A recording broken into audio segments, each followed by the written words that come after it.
How often have you thought about just getting rid of everything? And I mean everything. Your house, your cars, your furniture, just about every single thing that you own. I mean, when you really think about it, having no mortgage, no car payments, or no house repairs to tie you down sounds pretty amazing, doesn't it? Maybe a little scary, but what's life without a little risk? Over the years, we've seen the pendulum swing from families and small houses to McMansions, and then back again to downsizing in tiny homes. And recently, the Wall Street Journal reported that millennials, well, if they have money, they actually want homes that are over 20,000 square feet. And some people have gone one step further. I'm talking about having a home on wheels and the open road just stretching out in front of them, leading them wherever they want to go. One day I saw him working so hard out in our yard. We had a very large backyard, and Hal was taking care of the pool. He was doing all the landscaping. He was trimming all the trees. And it killed me to see him working this hard, trying to keep our home up,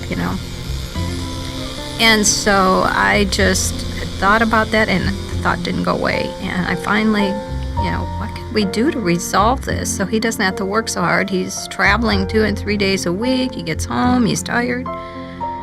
So anyway, the thought occurred to me that in order to see family, we'd have to go there. So how could we do that and stay long enough to build the relationship? And then I got to thinking, wait a second, we could get an RV. I'm Kim Komando, and in this Komando On Demand podcast, I'm actually bringing back one of my most favorite couples in the entire world. I just love them dearly. I'm talking about Jackie and Hal. If you haven't listened to my first podcast with them, well, you just have to go back and do it. Almost 3 years ago, I spoke to them as they were embarking on the ultimate lifestyle change and adventure. Jackie and Hal did what many of us have thought about. They sold everything. They bought a luxury RV, and they began to live life on their own terms. Well, of course, they also drug their Corvette behind them wherever they go. I was so excited for them. I love Jackie. Jackie was once my personal assistant, and over the years, she became one of my best friends. Along with Hal, they are my extended family. So I couldn't wait to see how all of this played out for them. And RVs aren't just for camping anymore. These amazing mobile units are really full houses on wheels, with everything that you could need, just maybe on a much smaller scale. And you may think that RVs just cost you money. Well, also in this podcast, we're going to speak to our director of sales here at the Kim Komando Show about how he's actually making money by owning an RV and how you can do the same.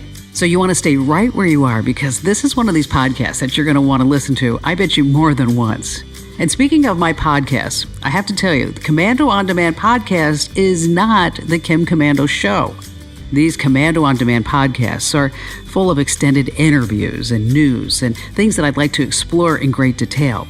And to get the Kim Komando Show, that's the nation's largest weekend radio show that just happens to be about everything digital, you have to head over to getkim.com. Once again, that's getkim.com for the official Kim Komando Show 3-hour weekend show podcast. So just stay right where you are, and we're going to talk about RVs and making money and the open road.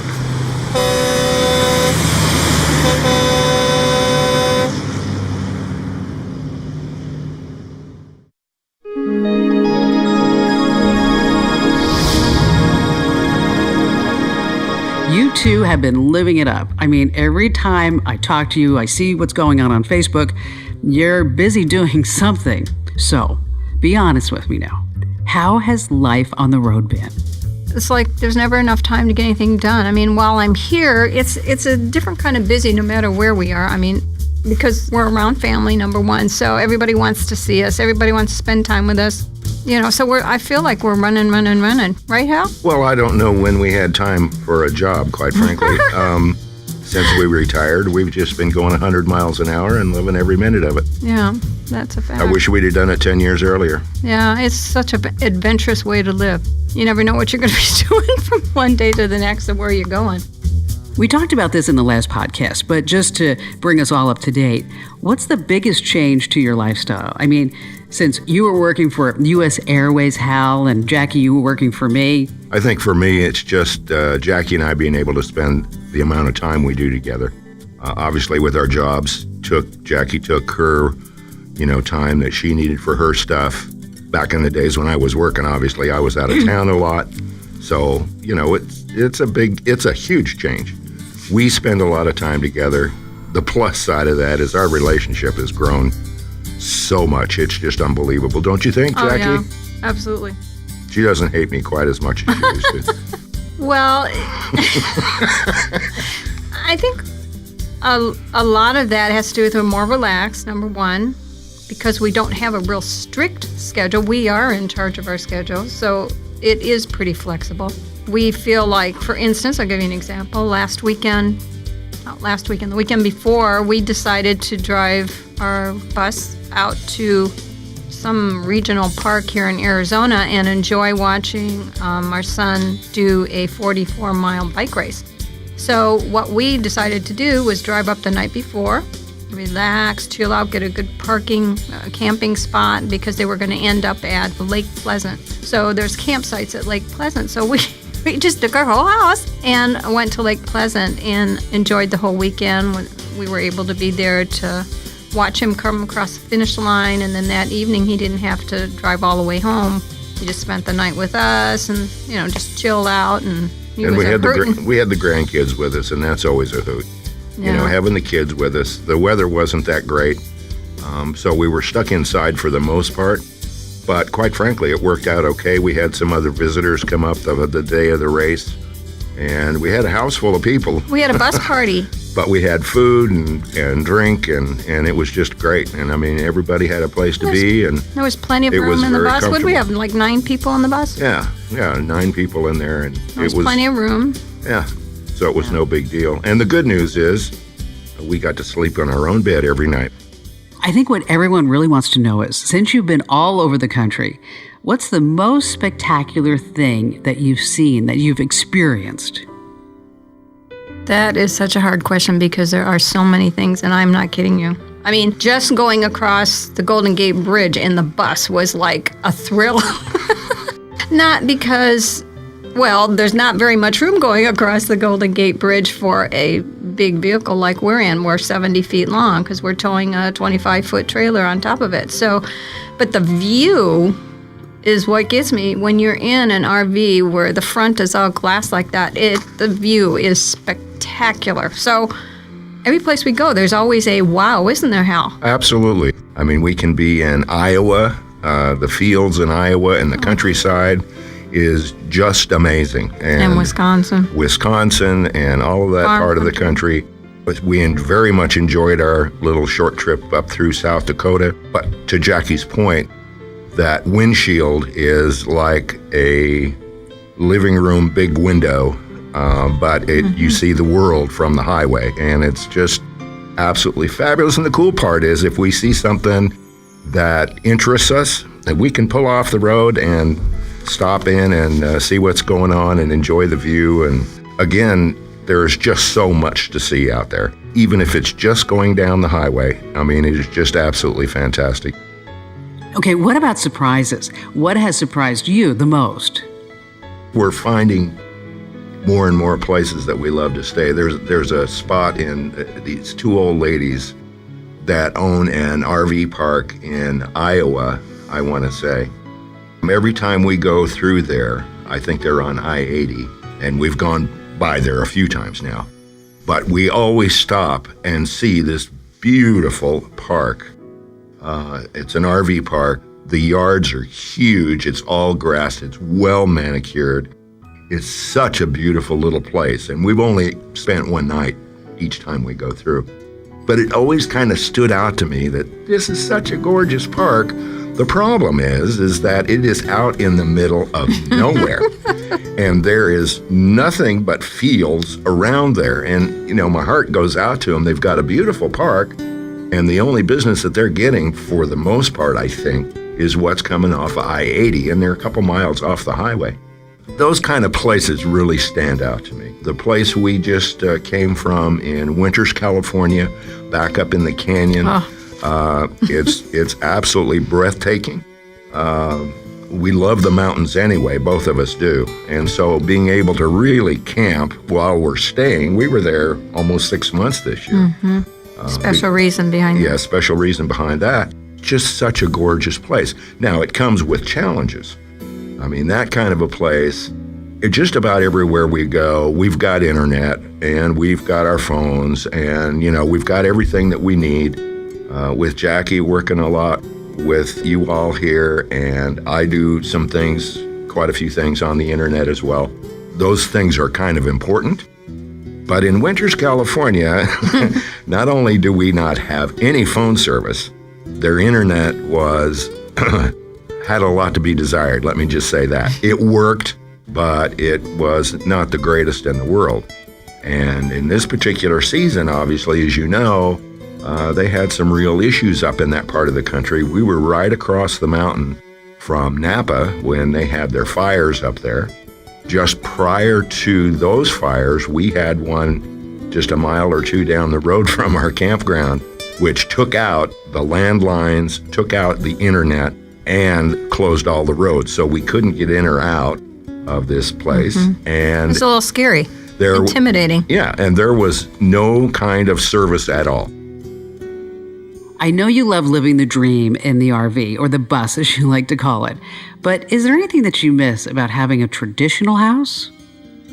Having the flexibility, we're very comfortable in our home, and I don't know, what are your thoughts, Jackie? Well, I came out of a very large kitchen, so I'm very restricted at the moment.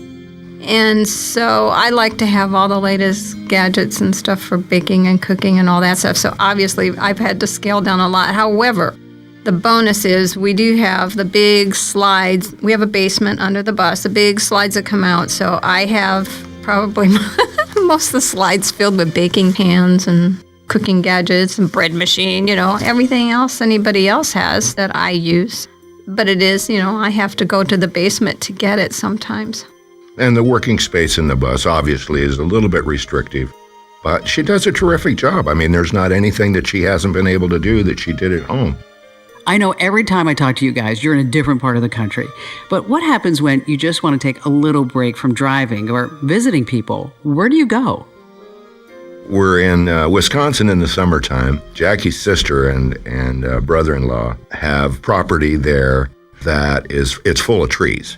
Northern Wisconsin is just huge amount of woods. And on their property, they had a lot of trees. And when we discussed this possibility with them, they immediately went to work and cut out trees the size of our bus so that we could park the bus. And the first year we got there, we ran electrical out from his house so that we could have electricity. And of course, water is very easy there. And the spot that he picked for us was not too far from their sewer system. So we ended up in this beautiful wooded area that is so quiet and so peaceful. I think it's 750 acres of nothing but woods and the beautiful scenery. I mean, we have windows all the way around the bus and plus, the big window in the front of the bus. And so when you open the curtains in the morning and see all that, I mean, it's breathtaking. Yeah, one night we were sitting on the patio and I had just gone on the bus and Hal was sitting out there and a deer came in from the woods and started walking toward Hal. And I don't know, did it scare you? Because it was dark. No, but it's very cool that, they're just out there. Yeah. And there's a lot and of the turkeys. The wild turkeys are amazing. Yeah, and it's just terrific. It's one of my favorite places, quite frankly. We can go back in there and not see another person for days. It is so quiet. I mean, if you needed to hide out someplace, that would be a great place to hide out. But they did so much work. I mean, he downed a bunch of trees in order to make space for us to accommodate that bus. So it was really kind of cool. Okay, obviously I have some tech questions for you, and I know the audience does too. Jackie, I never want to let you go. You know that. I call you from time to time and say, oh, please, do you have just time for one more project? So you do this work for me on the road. And she always has her laptop with her. But what would you say is that one gadget that you just couldn't live without? Well, it's not uncommon for us to use our laptops going down the highway. I do while he's driving, obviously, because of the hotspots on the cell phones. And I don't know, I think my iPhone is like my biggest thing because I use that frequently if we're going down the road and it's taking quite a few days to get someplace, we always stop at a nice campground and early and have a nice dinner, blah, blah, blah. But I use that to find out where we're going to stop that night. We don't plan it ahead because it never works out, does it? Our biggest tech item that we use on our bus, probably, of everything, is the GPS on our phone. Yeah. And my navigator sits over there, and no matter where we're going, if we're not quite sure where we're going, obviously that's the big thing. If we're going to someplace where we are not familiar, we throw on the GPS just because if we make a mistake, it's not easy to turn that thing around. So we have to be pretty sure about where we're going, and the GPS is a godsend.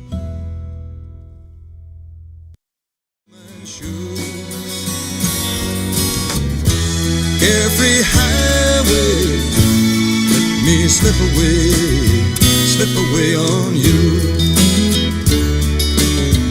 If anyone has recently researched RVs, you know that they can be bare bones or completely tripped out with every bell and whistle imaginable. And the flexibility, the comfort, the affordability is becoming more and more attractive to families, not just for making it a full-time home, but for family vacations. Taking an RV trip is now, are you ready for it? It's hip. And there are so many companies, like one of our new sponsors, Outdoorsy, who will hook you up with exactly what type of RV that you need. Think of it as the VRBO for RVs. And this brings me to our Director of Sales, Kip Kurowski. Kip, I'd like you to meet my dear friends Jackie and Hal. And the reason why is that you guys have a lot in common. You see, Kip owns an RV too, and he doesn't live in it full time. He uses it for vacations. But when he's not using it, this is fascinating to me, he's renting it out. So instead of having an RV just sit in a park or in some gated lot or maybe on your driveway, is that you can actually put it online, let other people use it, and then you're making money. So Kip, tell us all how that all came about. And I'm going to let the three of you just talk it out, and I'm not going to barge in. Well, when we bought this, it was a really super nice Class C, so it's not quite a bus or a Class A, but it cost a good amount of money, and we planned on using it a lot, and our agenda changed, moving to Arizona. So now the RV spends most of the time in storage, and there's a company called Outdoorsy.com that we're able to rent the RV to select people that we qualify for a good amount of money. I've gotten 4 rental commitments already, totaling about $6,000. It averages about $250 a night. So when we're not using it, the RV is actually paying itself off. My initial concerns were, well, what if they wreck it? What if they abuse it? For example, in our case, we chose that there are no pets allowed. Obviously, we chose that there's no smoking permitted. We get Outdoorsy secures a $2,500 deposit for any damage of that nature that may occur. Outdoorsy.com also provides the vehicle insurance and roadside assistance. So if they were to break down for some reason, that's covered. If they were to have an accident, it's fully covered. So they're really, my liability is minimal as far as the rig being used, because that was our biggest concern. When we're able to, when things slow down here with Komando and we're able to enjoy this in a year or so, we want it to still be in like new condition because it is brand new.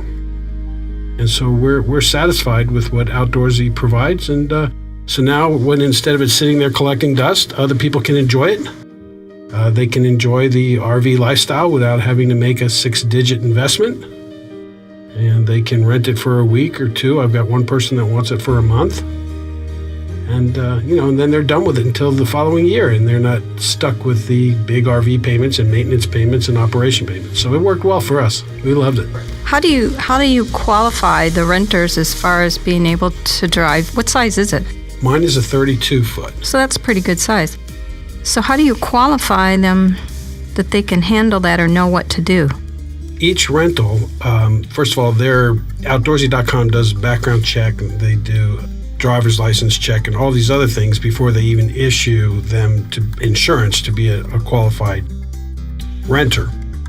As far as the driver training, I basically set aside 2 hours to go through the operation of everything on board, show them how, the onboard generator works, show them how the satellite works, show them how the levelers work, show them how all the different components function, when they should plug in, when they don't need to plug in, when they should use a generator, when they shouldn't use a generator. As far as driving it, it's a very good question. I'm assuming that the majority of these people will be responsible, and I go through all the basics about watching when you're pulling out of gas pumps, and always watch for low-hanging overheads. I put stickers, printed stickers all over. Do not exceed 4,000 RPMs. Watch for low-hanging bridges. Watch your clearance. Don't exceed 70 miles an hour. Watch your curves. And then I typed up a nice, basically operation manual that I make them read and sign, so they know that I've covered all of the driving skills and differences that they should be aware of when operating a motorhome versus a vehicle of any other type. Now, do you have to provide the insurance for this, or no? does They pay for it. The website does. Outdoorsy.com actually provides it to the renter. The renter can pay for it on a daily basis. Okay. I also purchased from Outdoorsy a blanket policy to make sure that anything that's not covered is covered. Okay. And that was like $250. So is that over and above the your personal insurance? Yes. My personal insurance will not cover anything that happens while this is rented. So my personal RV insurance. Right. Because they consider that to be a commercial correct agreement. But you were able to find an insurance provider that would do that for you? Outdoorsy does all of it. That's the thing. Oh, they do it all. It is so simple. If you go to outdoorsy.com, it is so simple for owners to do, and they have the forms and the they have everything. Wow. That's amazing. That's great. Because my biggest concern, and my wife's biggest concern, is that some kid's going to be in there and they're going to tear the couch or something like that. Right. Well, that's where the deposit comes in. They hold a $2,000 deposit. In our case, you can select any amount you want from $500 to $5,000. Outdoorsy collects and holds that.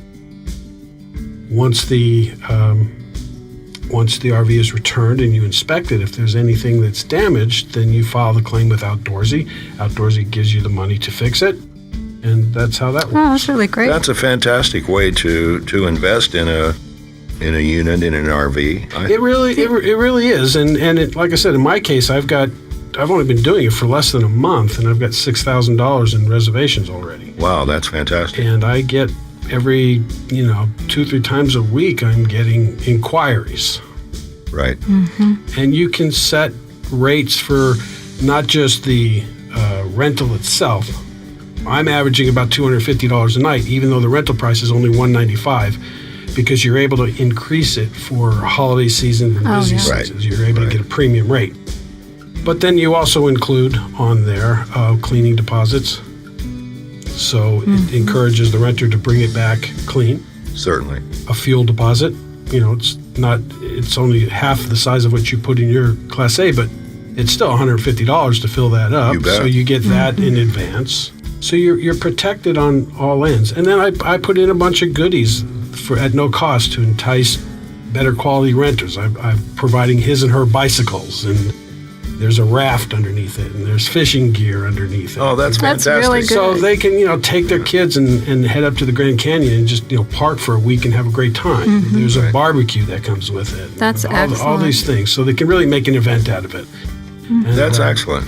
Yeah. Now, you said you bought your unit brand new? Yes, I did. It's a How long? 2017. I bought it in May, a month before I started here. Okay. And have you had it out quite a bit? I've taken it out 3 times. And any issues with it? No. None. None. There were issues the first time. We made a list of about 8 or 9 different things. Yeah, see, And 8 or 9 different things. And we brought it back to have them all repaired. See? how that works? I've learned from my parents who are like you. They're snowbirds and they're full-time RVers. So they leave Montana as soon as it starts getting cold, and they go down to Casa Grande and they have places in Needles and Casa Grande and other locations that they park at for a month. Sure. And I learned from them a long time ago that these RVs break regularly. Mm-hmm. and to not bother to bring it back for repairs when one thing breaks, but to wait till you have a list of things. We know why. Well, especially when they're brand new. My experience has Right. been, and folks that I am familiar with have always had issues with brand new. And we had just talked about that, and I thought that I would ask that question. Yeah, there's been some problems, but fortunately, we bought ours through Camping World, and Oh, I'm sorry. yeah, it's been there's been good and bad. The good is that they have the locations everywhere, so I can get it in a shop anywhere. The Right. bad news is we were tremendously screwed with the amount that we paid. I mean, that's reality. This is going to take an awful lot of editing. I can tell you that here right now. Well, that's a true statement. You can keep that in there. Thanks, Kip, for joining us. Now, I do have to let everybody know, Kip was reluctant to come on the podcast because he's like, I am not a radio guy. But Kip, you did a fantastic job. A round of applause for Kip Kurowski. All right. Well, Hal and Jackie, thank you. It's been a pleasure chatting with you. Hope to see you on the road sometime. Thank you, too, and Thank we you. appreciate the input. Yes. But drive safe and happy trails. All right. Thank you so much. All right, before we go, Jackie and Hal, some words of wisdom for anyone thinking about just trading it all in for this life in a RV. Research. Yeah, I mean, get online to the forums. IRV2 is the number one, in my opinion, the number one forum. There's 30,000 people in this forum, and they talk about every topic imaginable. And for these people to, if they're interested in, or if they're thinking about doing something like this, it's a great resource because on that forum, they have different topics. I mean, you can just talk about the weather in a general topic, or you can go to a specific RV name brand, and they talk about issues and things with that. You have to measure what you're reading. I mean, somebody tells you, well, if you want to fix this, you got to do this, this, and this, and this. Well, I don't know. Let me talk to a couple more people, right? So, I mean, you have to be careful, but research, to Jackie's point, is very, very important. We spent 2 years researching and shopping for a bus. To fit what we were going to do.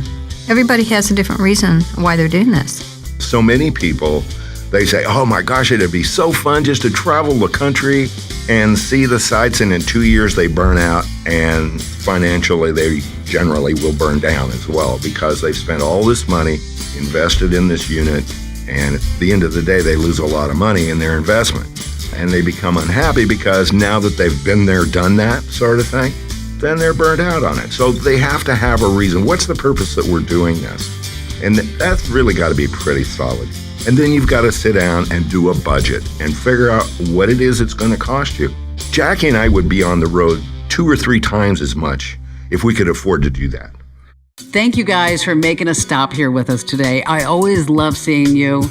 You know I think the world of you, and keep us all posted on your travels. Thanks. And quite frankly, it's an honor to be asked to come into the West Star Studios and do this with you guys. It's a lot of fun, and it's always great to see everybody too. So, And I know this is a podcast, and you can't see what Jackie and Hal look like, but I have to tell you, the two of them look 10 years younger and totally stress-free. They make living on the road look awfully tempting. I'm Kim Komando. Thanks for joining us for this delightful podcast. I hope everyone can take some time to enjoy life's long and winding road. Be sure that you subscribe. Read all my articles. We've got everything that you need to operate wisely in the world today. My website is a great education, and it's totally free. It doesn't get much better than that. I'm Kim Komando, of course, America's Digital Pro. Thanks for listening, and remember, subscribe so anytime we release a new podcast, you get it automatically, even in your sleep.